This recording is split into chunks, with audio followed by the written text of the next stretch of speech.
जन्नत के पत्ते बाब नंबर 1। वो बहुत थकी हुई पासपोर्ट ऑफिस से निकली थी। इस्लामाबाद से पिंडी का इतना लंबा और रश भरी सड़क पे थका देने वाला सफर करके वो आज पासपोर्ट ऑफिस अपना पासपोर्ट उठाने आई थी। मगर यहाँ इल्म हुआ कि 14 जनवरी को ही पासपोर्ट मिल पाएगा और अभी ही 14 जनवरी में हफ्ता रहता था। कोई तकनीकी मसला था जिसके बायस इस्लामाबाद वाले पासपोर्ट ऑफिस में पासपोर्ट का काम रुका हुआ था। तभी उसे पिंडी में अप्लाई करना पड़ा था। वापसी पे भी इतना ही रश था। कुछ शॉपिंग के बाद वो मरी रोड पे आई तो मगरिब छा रही थी। सड़क गाड़ियों से भरी पड़ी थी और गाड़ियों का ये सैलाब बहुत सुस्त रवि से बह रहा था। सिग्नल पे उसने गाड़ी रोकी और शीशे खोल दिए। उसका जहन अभी तक पासपोर्ट में उलझा था। अगर 14 जनवरी को पासपोर्ट मिले तो भी वीजा लगते लगते बहुत देर हो जाएगी। अभी टिकट्स नहीं आए थे मगर कुछ अंदाजा तो था कि फरवरी के आगाज में उसे तुर्की जाना है। यानी कमोबेश 15 दिन उसको वीजे के लिए मिलते और तुर्की का वीजा तो कभी 15 दिन में नहीं लग पाता। फिर वो इन्हीं सोचों में उलझी थी, यकायक कोई उसकी खुली खिड़की पे झुका। सो बन्नियों, क्या सोच रही हो? वो बुरी तरह चौंकी और सर उठाकर देखा। वही डोली था। डोली चिमचिम करते हरे लिबास में मलबूस, विग वाले बालों का जोड़ा और शोख मेकअप। नागवारी की एक लहर उसके चेहरे पे सिमट आई। उसे भूल गया कि कभी डोली ने उस पे कोई एहसान किया था। हटो सामने से, वो झड़क कर बोली थी। वो खिली खिड़की में कुछ यूं हाथ रखे खड़ा था कि वो शीशा ऊंचा कर ही नहीं सकती थी। लो बाजी, मैं तो सलाम करने आई थी और आप तो गुस्सा हो रही हो। उस रोज वाले सख्त तासुरात डोली के चेहरे पे नहीं थे, बल्कि उसके मेकअप से अटे चेहरे पे सादगी और मासूमियत थी। करराहियत भरी सादगी और मासूमियत। हटो सामने से, वरना मैं पुलिस को बुलवा लूंगी। उसे गुस्सा आने लगा था और बेबसी भी महसूस हो रही थी। कुछ बईद नहीं था कि वो कोई गलत हरकत कर डाले। हाय बाजी, डोली से ऐसे बात करती हो? और आपकी तारीफें कर करके डोली ने मेरा सर खा लिया था। उसने आवाज पे गर्दन घुमाकर देखा तो फ्रंट सीट की खुली खिड़की पे एक और ख्वाजसरा हाथ रखे खड़ा है। डोली की सियाह रंगत की निस्बत उसका रंग जरा साफ था। अलबत्ता चेहरे पे उसने भी सूखे आटे की तरह फेस पाउडर थोप रखा था। मगर शोख सुर्ख रंग की कमीज की आस्तीनों से झलकते बाजुओं पे शायद वो कुछ लगाना भूल गया था। वो दोनों हाथ खिड़की की चौखट में दिए झुका खड़ा था। ये कौन हो तुम? हटो मेरी गाड़ी से। उसे ठंडे पसीने आने लगे थे। वो तन्हा थी और ट्रैफिक ब्लॉक। सामने कोई ट्रैफिक पुलिसमैन भी नजर नहीं आ रहा था। ये जी मेरी बहन है पिंकी। बड़ा शौक था उसे आपसे मिलने का। एक बड़ी जरूरी बात करनी थी जी हमें आपसे। Get lost. उसने बाजू बढ़ाकर फ्रंट डोर का शीशा ऊंचा करना चाहा, मगर पिंकी ने अपना हाथ अंदर कर दिया। एकदम उसकी कलाई सामने आई थी।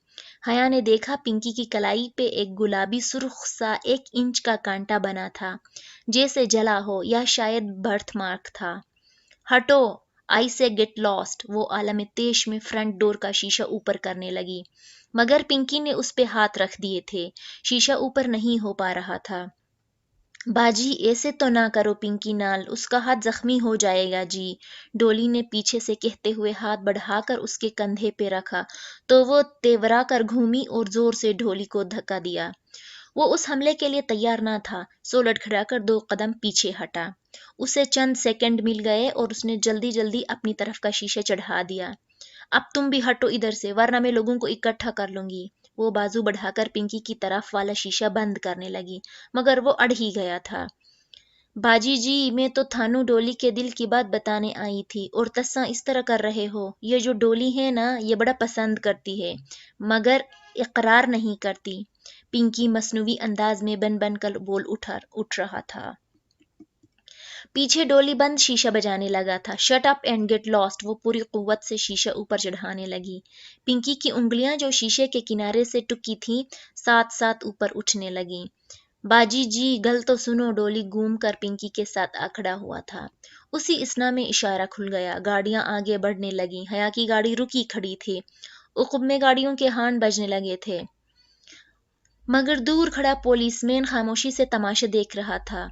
मदद के लिए आगे ना बढ़ा। डोली ने पिंकी के कंधे पर हाथ मारकर चलने का इशारा किया। پنکی نے لمحے بھر کو گردن موڑ کر ڈولی کو دیکھا تو اس کی گرفت شیشے پہ ذرا ڈھیلی ہوئی۔ حیا نے عالم تش میں فوراً شیشہ اوپر چڑھایا۔ پنکی نے چونک کر دیکھا، پھر انگلیاں کھینچنی چاہی مگر وہ مستقل مزاجی سے شیشہ اوپر کس رہی تھیں۔ پنکی کی انگلیاں پھنس کر رہ گئی تھیں۔ اور چھڈو باجی جی، پنکی جھنجھلا کر ہاتھ کھینچ رہا تھا مگر انگلیاں نکل کر نہیں دے رہی تھیں۔ ڈولی نے غصے سے شیشہ بجایا مگر حیا تنفر سے ان دونوں کو دیکھتے ہوئے بازو لمبا کیے شیشہ آخری حد تک لے گئی۔ اک میں گاڑیوں کی ہارن قطار پہ ہارن دے رہی تھیں، کچھ گاڑیاں ساتھ سے نکلنے لگی تھیں۔ دفتن پنکی کے دائیں ہاتھ کی انگلی سے خون کی بوند ٹپک کر شیشے پہ لڑھی تو اسے جیسے ہوش آیا۔ ایک جھٹکے سے اس نے لیور نیچے کیا، شیشہ 1 انچ نیچے گرا۔ پنکی نے غصے سے اسے گھورتے ہوئے ہاتھ باہر کھینچے۔ گاڑی آگے بگانے سے قبل اس نے بہت غور سے پنکی کے دونوں ہاتھوں کو دیکھا تھا۔ دائیں ہاتھ جس کی کلائی پہ کانٹے کا جلا ہوا نشان تھا، اس کی شہادت کی انگلی سے خون نکلا تھا اور باقی دونوں ہاتھوں کی انگلیوں کے اوپر پوروں کی قدرتی لکیر پہ موٹی سی بھوری لکیر بن گئی تھی۔ یقیناً اس کے ہاتھ زخمی ہوئے تھے مگر اسے پرواہ نہیں تھی۔ وہ زن سے گاڑی آگے لے گئی۔ پھر اس نے بیک ویو مرر میں دیکھا، وہ دونوں خواجہ سرا بار بار مڑ کر اسے غصے سے دیکھتے سڑک پار کر رہے تھے۔ ڈولی نے پنکی کا زخمی ہاتھ تھام کر رکھا تھا اور غصے سے پلٹ کر حیا کی دور جاتی گاڑی کو دیکھتے ہوئے کہہ رہا تھا۔ اس نے سر جھٹک کر ایکسیلیٹر پہ زور بڑھا دیا۔ کم از کم اتنی امید اسے ضرور تھی کہ اب وہ ڈولی اس کا پیچھا کرنے کی ہمت نہیں کرے گا۔ بہت جلد وہ غلط ثابت ہونے والی تھی۔ حیا جیسے ہی وہ گھر میں داخل ہوئی، لاؤنج میں بیٹھے سلیمان صاحب تیزی سے اس کی طرف بڑھے۔ ان کے چہرے پہ غیظ و غضب چھایا تھا۔ وہ ڈر کر پیچھے ہٹی۔ تب ہی پیچھے کہیں فون کی گھنٹی بجی۔ یہ ویڈیو تمہاری ہے، تم مجرے کرتی ہو۔ روہیل جو صوفے پہ بیٹھا تھا ایک دم اٹھا اور بہت سیڈیز اس کی طرف اچھال لی۔ وہاں سب موجود تھے، تایا فرقان، داور بھائی، روہیل، سب۔ اور ایک طرف ارم زمین پہ بیٹھی رو رہی تھی، دور کہیں فون کی گھنٹی مسلسل بج رہی تھی۔ نہیں، وہ سر ہلاتے ہوئے خوف سے ان کو کہنا چاہتی تھی۔ اس کا منہ تو ہلتا تھا لیکن آواز نہیں نکل رہی تھی۔ وہ سب اس کا خون لینے پہ تلے تھے۔ دفتن سلیمان صاحب آگے بڑھے اور ایک زوردار تھپڑ اس کے چہرے پہ دے مارا۔ بے حیا، اسے تھپیڑوں سے مارتے ہوئے سلیمان صاحب کہہ رہے تھے۔ ان کے لب ہل رہے تھے مگر ان سے آواز ڈولی کی نکل رہی تھی۔ وہ سلیمان صاحب نہیں، ڈولی بول رہی تھی۔ ڈولی، پنکی، بے حیا، پنکی کی انگلیاں۔ فون کی گھنٹی بجی۔ وہ ایک جھٹکے سے اٹھ بیٹھی۔ کمرے میں اندھیرا تھا۔ اس نے ہاتھ بڑھا کر ٹیبل لیمپ آن کیا۔ زرد سی روشنی ہر سو پھیل گئی۔ اس نے بے اختیار دونوں ہاتھوں سے اپنا چہرہ چھوا۔ وہ ٹھیک تھی، سب ٹھیک تھا، کسی کو کچھ علم نہیں ہوا تھا۔ وہ سب ایک بھیانک خواب تھا۔ اوہ خدایا، وہ نڈھال سی بیڈ گراؤنڈ کے ساتھ پیچھے جا لگی۔ اس کا تنفس تیز چل رہا تھا، دل ویسے ہی دھڑک رہا تھا، پورا جسم پسینے میں بھیگا تھا۔